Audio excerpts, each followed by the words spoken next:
આજના સમયમાં લગ્ન માત્ર સામાજિક વિધિ જ નહીં પરંતુ અનેક કાનૂની અને પ્રશાસનિક કામો માટે આધારભૂત દસ્તાવેજ બની ગયા છે।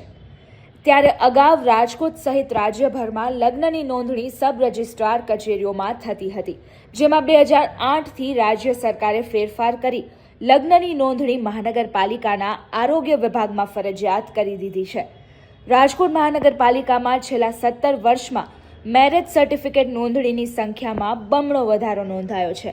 વર્ષ 2008માં જ્યાં 3604 લગ્ન નોંધાયા હતા, ત્યાં 2025નું ડિસેમ્બર પૂરું થવામાં હજુ બાકી હોવા છતાં પણ અત્યાર સુધીમાં 7300થી વધુ દંપતીના લગ્ન નોંધણી થઈ ચૂકી છે।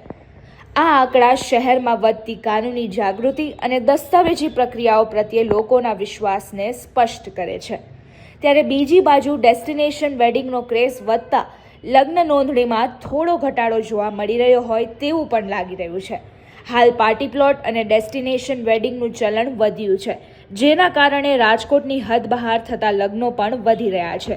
ત્યારે રાજકોટમાં જાન્યુઆરી 2025થી લઈને ડિસેમ્બર 2025 સુધીમાં 7317 લગ્ન નોંધાયા છે, જેમાંથી 88ના લગ્ન ઇનકાર થયેલ છે।